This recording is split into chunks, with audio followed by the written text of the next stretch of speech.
Gente, deixa eu ler com vocês e fazer uma reflexão em cima de um texto que eu gosto muito, que fala muito para mim sobre a importância e o cuidado que a gente tem que ter com a nossa capacidade de ouvir, de comunicar, de falar, e a nossa capacidade de saber lidar com aquilo que é tradição, só por ser tradição, e distinguir isso daquilo que é essencial na vida da gente. Não só na vida cristã, a gente às vezes tem mania de falar, na vida cristã, a vida da gente é uma só. O nosso exercício de ministério, vamos dizer assim, ele está vinculado à nossa vida. A missão e vida se confundem, se misturam, são uma coisa só. Mas às vezes a gente se deixa levar, tomar pelas tradições, por aquilo que a gente chama de usos e costumes que a gente tem na nossa igreja específica, na nossa denominação, na nossa região, enfim. O texto é Marcos, capítulo de número 7. Marcos, Evangelho de Marcos, capítulo 7. E eu quero ler com vocês a partir do verso 31. Marcos 7, do 31 em diante. Abra aí sua Bíblia, para a gente poder fazer essa leitura e depois uma reflexão em cima desse texto, tá bom? Evangelho de Marcos, capítulo 7 e verso 31, tá bom? Que diz assim: E depois de partir da região de Tiro, cidade portuária de Tiro, Jesus foi através de Sidom até o mar da Galileia, passando pela região de Decápolis, lugar de Decápolis, a região das 10 cidades. E trouxeram-lhe um surdo que também falava com dificuldade, era gago, em algumas traduções vai estar dizendo que ele era gago, rogando-lhe que lhe impusesse a mão. Jesus tirou esse homem do meio da multidão e, em particular, colocou os dedos nos ouvidos do homem e, cuspindo, tocou-lhe na língua. Então, levantando os olhos ao céu, suspirou e disse-lhe: Efatá, que quer dizer abre-te. E seus ouvidos se abriram, a língua se soltou e ele começou a falar perfeitamente. Então Jesus lhes ordenou a quem estava ali, que a ninguém contassem daquilo. Mas quanto mais ele proibia, mais eles divulgavam. E maravilhavam-se grandemente, dizendo: Ele, Jesus, faz bem todas as coisas, até mesmo os surdos ouvirem e os mudos ou gagos falarem claramente. Texto muito precioso. Por quê? Primeiro, porque ele revela pra gente um ato miraculoso de Jesus, um dos muitos que ele realizou. Segundo, porque esse texto nos desafia a olhar para uma cena estranha para nós. Estranha para os nossos costumes tão higiênicos, tão ocidentais, né? A cultura ocidental é muito cercada de higienes, lava-se muito as mãos, trata-se com muito cuidado onde tocar, como tocar. A cultura judaica tinha muito disso também, né? E carrega ainda hoje muito disso. Os cerimoniais, as pias, a lavação das mãos. Esse capítulo 7 começa com uma polêmica grande entre fariseus e escribas com Jesus e seus discípulos, justamente porque eles não lavaram as mãos conforme o costume e a tradição judaica mandava antes de comer. E começa ali uma discussão grande no capítulo 7, lá no verso 1, 2 já começa essa discussão. E o final do capítulo reserva para a gente uma cena que é estranha, que é um tanto quanto incomum para os nossos costumes. O moço está ali, surdo e gago, ou com dificuldade para falar, conforme esteja na sua tradução. E Jesus tira ele de meio da multidão, leva para um canto, pega os dedos, põe no ouvido do homem. Imagina você botar seus dedos no ouvido de alguém. E como se isso já não fosse uma coisa que pra gente é meio que coisa de menino, coisa de criança quando está brincando, e criança muito pequena. Jesus toca a língua na ponta do dedo, né? Coisa que até fazer isso na frente da câmera para vocês é um tanto quanto constrangedor. E com essa mão que ele toca no homem. Dá um suspiro e diz uma palavra hebraica que é efatá, significa abre-te. Então, essa cena é estranha. Essa cena é estranha para os nossos costumes, né? E essa cena talvez fosse muito estranha também para os judeus, essa coisa de dedo no ouvido, dedo salivado na boca do outro. Eu não quero ninguém botando o dedo na língua e botando na minha boca, não.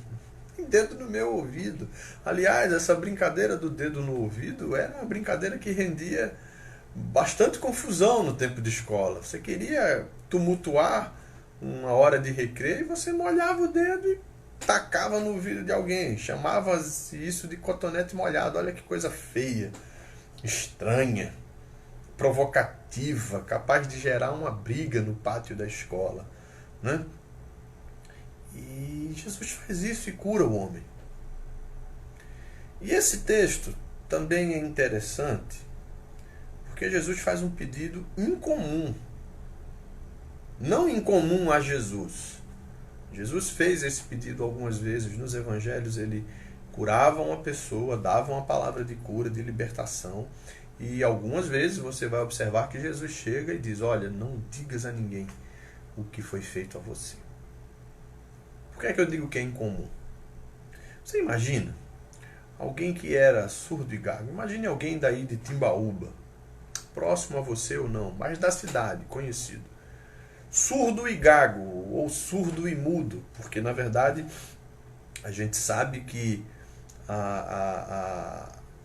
o problema da fala, o que a gente chama de ser mudo, é uma consequência de não ter audição. Eu aprendi isso com uma irmã que é psicóloga e que se comunica muito bem por meio de Libras e que responde por esse ministério em sinais Libras na igreja da qual eu era membro. E ela falou: não, pastor, essa coisa de falar fulano é mudo é um equívoco. Na verdade ele é surdo e consequentemente mudo. O homem aqui sofria disso em algumas traduções, e eu gosto dessa versão que fala que ele era gago, falava com dificuldade. Agora imagina alguém daí, da cidade de Timbaúba, alguém da sua vizinhança, surdo e gago. Se era gago é porque em algum momento da vida ele ouviu e aprendeu a falar e foi perdendo a audição, e além de perder a audição foi falando com dificuldade, né? Então imagina essa cena, alguém que falava com muita dificuldade e que não ouvia nada. Para quem não adiantava dar bom dia, boa tarde, boa noite. Para quem não adiantava gritar, né? Eu já cometi essa gafe, né? Uma pessoa surda perto de você e você, ou que tem perda de audição, e você é tentado a conversar com as outras pessoas que estão perto de vocês mais alto, porque você acha de alguma forma que isso vai alterar para a pessoa que tem uma perda auditiva severa ou que não ouve, né? Ou às vezes a pessoa não ouve, mas entende um pouco de movimentação labial e você vai: olha o meu nome. Não adianta, bobagem. Imagina alguém assim, com quem não adianta falar porque não ouve, e que quando fala todo mundo fica angustiado porque fala com dificuldade. E convenhamos, pessoas que têm falas travadas dá uma certa angústia na gente, falar com gente que trava, né? Eu tenho um primo que ele, hoje não mais, só quando ele fica muito nervoso, mas na infância ali ele era gaguinho, gaguinho, gaguinho. Tadinho, muito querido meu primo. Mas dava uma certa agonia na gente quando a gente olhava que ele tentava falar uma coisa, a gente acabava terminando a frase para ele porque era angustiante. Agora imagina essa pessoa, horas depois desse encontro com Jesus, ou no dia seguinte, passando na rua, e aí você levanta o rosto, olha para ele, mas nem fala nada, né? Baixa a cabeça. E aí ele diz: bom dia, tudo bem? Ou então ele passa, você olha para ele, fala com outra pessoa e ele concorda com o que você falou. Olha o susto. O homem era surdo e agora me ouviu. O homem era gago, tinha uma dificuldade na fala e agora está falando perfeitamente. Então é o tipo de pedido difícil de obedecer. Não diga a ninguém o que lhe aconteceu, mas a vida do sujeito fala o que aconteceu. A nova vida, a nova vivência, a cura, a experiência de agora ouvir e falar dele denuncia que alguma coisa aconteceu, que alguma coisa mudou. Tudo isso acontece em Decápolis. Decápolis, onde Jesus curou aquele moço gadareno. Né? Na verdade, ele cura esse moço em Gadara, esse moço vai para Decápolis e vai pregar o evangelho ali. Né? E nós já ouvimos historiadores bíblicos contam que esse moço que prega em Decápolis torna-se alguém muito importante para a manifestação do evangelho naquela região. Isso acontece ali perto de Genezaré. Genezaré, onde teve aquela pesca maravilhosa de Jesus com seus discípulos. Tiro e Sidom, onde Jesus tem o contato com aquela mulher cananeia, que sai implorando: Senhor, socorre-me, minha filha está terrivelmente endemoniada. Isso acontece num lugar de sinais, onde Jesus operou muitos sinais. E aquele homem que ficou surdo no curso da vida, o que certamente piorou o seu estado de dificuldade de falar, de gagueira. Se falava com dificuldade, porque em algum momento da vida ele já falou, mas a perda auditiva complicou essa situação. São os personagens, é o personagem desse ato miraculoso. E o palco é a região de Decápolis, de Tiro, de Sidom, de Genezaré, lugar onde aconteceu tanta coisa maravilhosa, onde Jesus já era muitíssimo conhecido. Por isso os amigos trazem aquele homem e dizem a Jesus: faz algo pelo nosso amigo. Aquele homem, em algum momento da vida, já falou e perdeu isso. Jesus tira ele à parte, ora por ele e diz uma palavra que é: abre-te. Ele tira ele da multidão. Tem um encontro pessoal. Ele é ouvido por Deus, mesmo sem palavras, sem dizer nada. Ele é tocado pelo Deus encarnado naquele momento. Esse encontro pessoal é um momento em que, sem palavras, sem explicações, o Senhor toca no lugar da nossa vida que está agravado, que está aleijado, que está em dificuldade. É o momento que nós experimentamos um dia quando tivemos a graciosa visitação do Espírito Santo que nos conferiu, por meio da sua obra em nós, a consciência de salvação que só pode vir por Cristo. Esse toque e esse encontro é o que acontece com a gente nas situações da vida em que a gente tem certeza que somente pela graça de Deus e pelo encontro com Deus a gente tem alguma área da nossa vida tocada. Ainda que de uma maneira que a gente não espere. Dedos no ouvido, dedo na boca, mas a gente é tocado. E sem dizer uma palavra, a gente é convidado para se abrir, para deixar de ser fechado. Esse encontro faz parte da nossa vida, da sua e da minha. Faz um pedido difícil para aquele homem de obedecer. Não conte a ninguém. Agora, como não contar, né? Se a vida agora daquele homem vai ser a história, se a passagem daquele homem por entre as pessoas, se ele dizendo bom dia para alguém, se ele respondendo a alguém que falou por acaso e até disse oi, tudo bom, e depois pensou e falou até que bobagem, ele é surdo, não ouve, e ele virando e dizendo não, agora eu ouço. Sim, imagina quando a nossa vida ela começa a ser um sinal visível e impossível de se esconder do que o Senhor fez, do que o Senhor abriu na nossa vida, do que o Senhor consertou, colou, remendou, restaurou, abriu, fez diferente.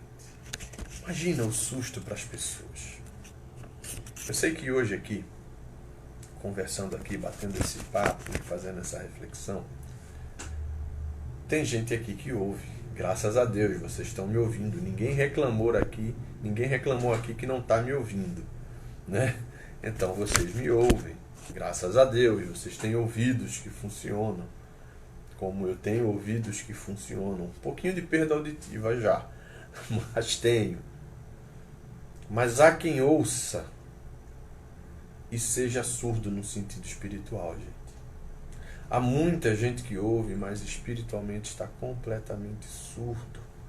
Já não consegue mais identificar a maneira como Deus comunica-se com ele e como Deus quer, através dele, também comunicar a sua graça, o seu amor. Há pessoas que se fecharam e isso cresce na vida das pessoas num processo que às vezes é traumático. Pessoas que pararam de ouvir, que cansaram de ouvir, ou que ouviram alguma coisa que foi tão dura, tão doída na vida, que acabaram por conta dessa coisa que foi dita, muito difícil, desistindo de ouvir, ficando com medo de ouvir.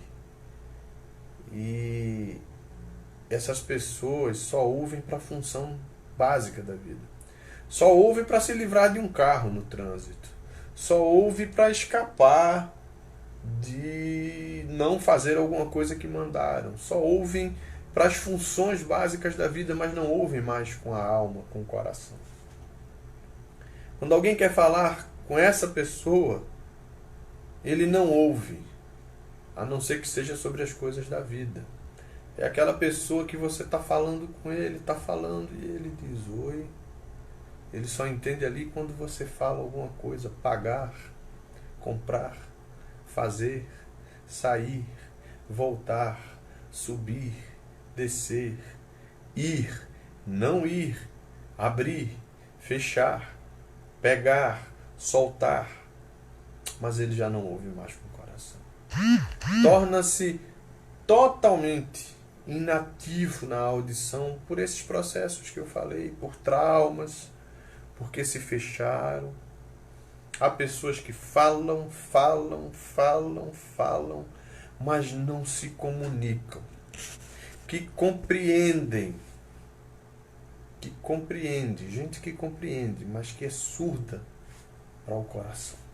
É o caso do vendedor ou da vendedora. Fala, apresenta o produto, esmiuça o produto, comunica bem pra caramba, vende a ideia do produto bem pra caramba, mas não conseguem comunicar com as coisas que são importantes. Tem casamentos de gente que é assim, que já não comunica. Fala muito, mas não comunica.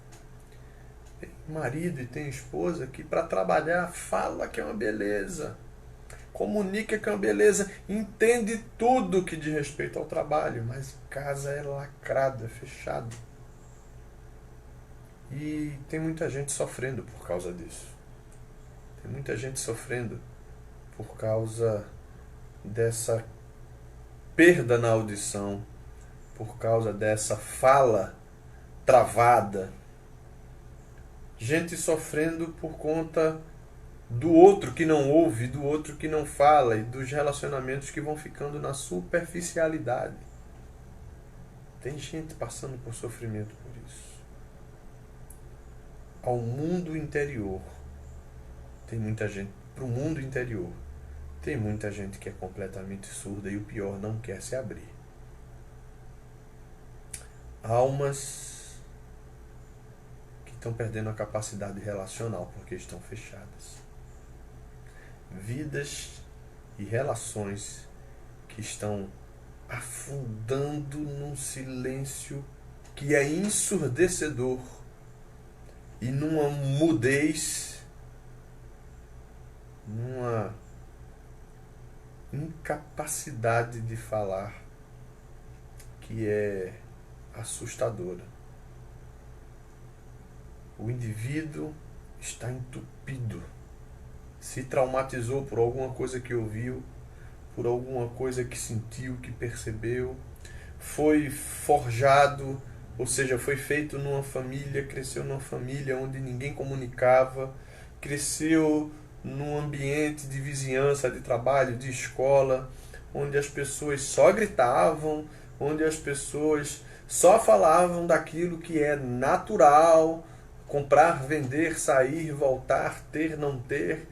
E isso foi criando calos nos ouvidos de tal maneira que essas pessoas ficaram traumatizadas.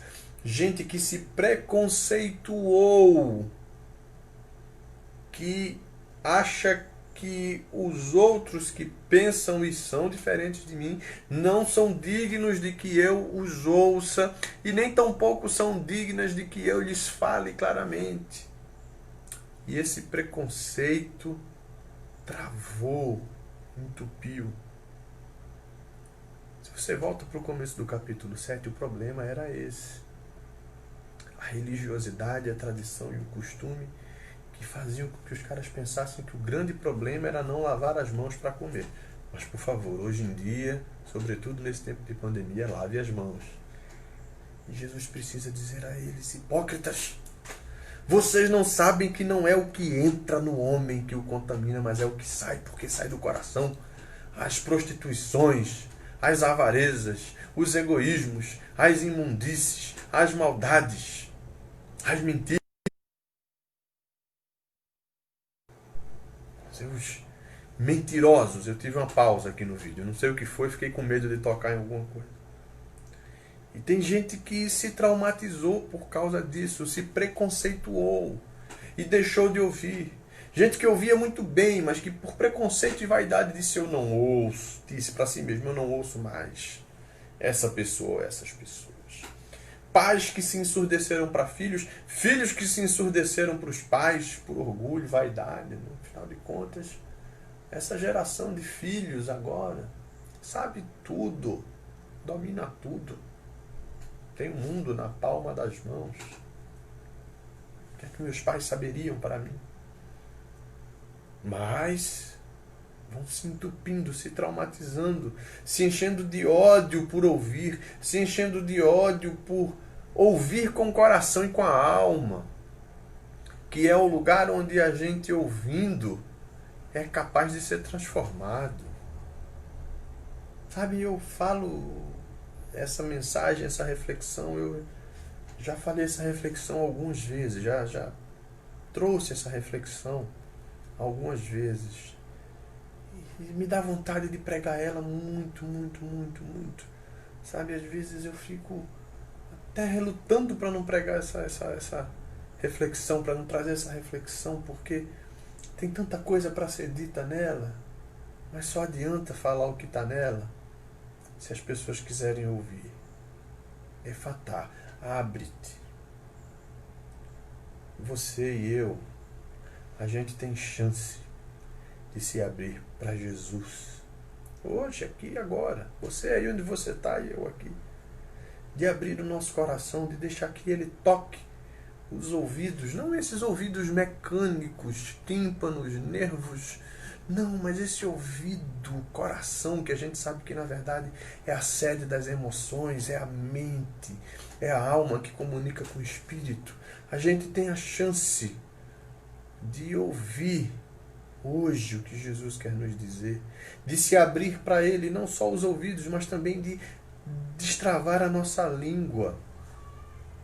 Quando Jesus dá esse suspiro e diz efatá, eu percebo a vontade de Deus de nos abrir, de nos tornar pessoas abertas. Abertas para ouvi-lo, abertas para entendê-lo, abertas para sermos mais expansivas, para dividir esse amor e essa graça dele com as outras pessoas, para assustar o mundo com a mudança que vai acontecer na gente, o susto que as pessoas vão ter ao perceber que a gente ouve sem preconceitos, que a gente fala sem ódios, que a gente não considera nenhuma existência pecaminosa, ainda que identifique o pecado que existe na vida das pessoas e na sociedade, mas as pessoas em si, elas são criaturas de Deus e ainda que pecadoras, como nós também somos pecadores, são alvos da graça e da misericórdia. É o Senhor que está querendo dizer para a gente, pelo amor de Deus, abra-se. Abra-se. Chega um tempo na vida da gente que a gente precisa se abrir, se desentupir, como Jesus propõe desde o começo do capítulo 7 aqui, quando ele pega aqueles fariseus e começa a dizer: olha, vocês me honram com os lábios, verso 6, mas o coração está longe de mim, é o que está em Isaías 29:13. Me adoram em vão, ensinando doutrinas que são os preceitos de vocês, homens. Abandonam os mandamentos de Deus e se apegam às tradições de vocês, homens. Vocês sabem muito bem rejeitar o mandamento de Deus para guardar a tradição. Porque Moisés disse, pelo que Deus lhe mandou dizer, honra pai e mãe. E aquele que amaldiçoa pai e mãe, certamente morrerá. Mas vocês, na tradição, dizem: se alguém disser a seu pai e sua mãe, o que de mim podes receber como oferta é corbã, ou seja, é oferta dedicada ao Senhor, vocês desobrigam a pessoa de fazer alguma coisa pelo pai e pela mãe. Basta o sujeito dizer: o que eu poderia fazer pelo meu pai e pela minha mãe, eu faço pelo Senhor, eu oferto para o Senhor. Olha que coisa religiosa e bonita. Eu não honro meus pais com coisas, mas eu honro o Senhor. E Jesus disse: vocês fazem com que as pessoas percam o sentido do mandamento que o meu pai deu. Dessa forma vocês invalidam, verso 13, a palavra de Deus pela tradição que transmite, como também fazem muitas outras coisas semelhantes. E aí ele vira para a multidão e diz: olha, vocês me ouçam e me entendam. Fora do homem não há nada que entrando nele o torne impuro, mas é o que sai que o torna impuro. E alguém que tenha ouvidos para ouvir, ouça. E os discípulos depois lhe perguntaram em outro momento aquela parábola, e Jesus diz: vocês também não entenderam, também estão nessa de religiosidade. O que entra de fora para o homem não o contamina, porque o que pode torná-lo impuro é o que está no coração. Porque o que vai para o estômago, vai embora. Mas o que sai do homem é o que torna impuro. Aí vem uma lista terrível. É de dentro do nosso coração que procedem maus pensamentos, imoralidade sexual, furtos, homicídios, adultérios, cobiça, maldade, engano, libertinagem, inveja, blasfêmia, arrogância e insensatez. Coisas que procedem de dentro do homem e o tornam impuro. Coisas para as quais a gente vai se abrindo, coisas para as quais a gente vai, às vezes, se rendendo por causa de uma tradição, por causa de uma maneira de ser que nos foi passado ou que a gente mesmo inventou. E logo depois disso, o Senhor tem um encontro com aquele homem e diz para ele: abre-te. Abre para ouvir com o coração e abre-te para falar sem nenhum embaraço. Porque, do mesmo jeito que eu peço para você não dizer para ninguém o que eu estou fazendo, o que é impossível porque as pessoas vão ver claramente o que eu fiz, é por aí que o meu Pai vai ser glorificado. Como no final do capítulo 7 a gente vê as pessoas dizendo: olhem só, Esse Jesus faz tudo muito bem. Faz até surdos ouvirem, e mudos ou gagos falarem perfeitamente. Faz pessoas como eu e você abrirmos o nosso coração. Faz pessoas como eu e você sairmos das nossas conchas de religiosidade, de falsa espiritualidade, de cristianismo raso, para a gente poder comunicar a verdade do amor de Deus. Que o Senhor nos abençoe, que Ele nos ajude a nos abrirmos cada vez mais.